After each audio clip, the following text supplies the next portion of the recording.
Unused or expired medication left in your home can not only pose a danger for animals and children, but they can also be an easy source for those seeking to misuse prescription medication like opioids.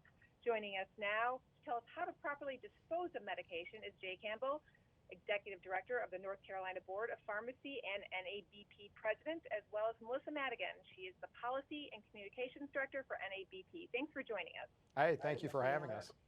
Tell us, what are some of the dangers of having unused or expired medications in your home? Well, I think you hit it pretty well in the intro there. I think there are sort of three things that to be concerned about. One is if you've got a patient who takes a lot of different medications on a daily basis, having leftover medication can confuse the patient, sort of forget, well, what am I supposed to be taking and what am I not supposed to be taking? Second is children or pets, for example, could find this medication, not realize what it is, take it. The dangers of that, I think, are pretty obvious. And then we know that we have an opioid crisis in this country.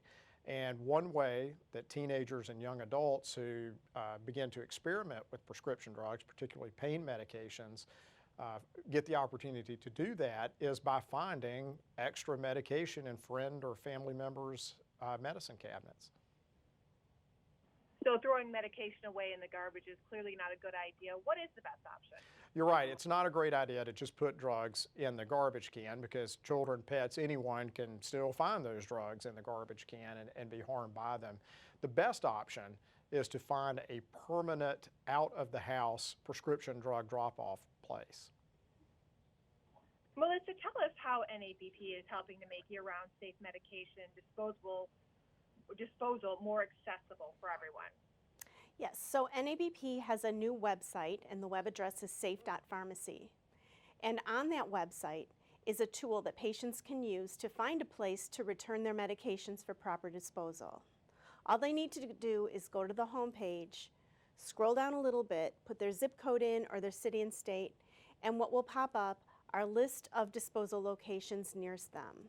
And the greatest thing about this tool is that we have 8,000 locations listed, and we're adding more every week. If a take-back site isn't accessible to a certain person for some sort of reason, is there another way to properly dispose of medication? Are there some tips to properly dispose of medication? Absolutely. If you can't get to a permanent disposal site, a good thing to do is to take the medication, take the vial it came in, whether you're tablets or pills or even liquid medication, add some water into that vial, and then add some other substance that would make the medicine unattractive to someone who might find it. Add dirt, perhaps, or some cat litter or coffee grounds. Mix those things in. Once you've done that, it's safe to put it in the trash.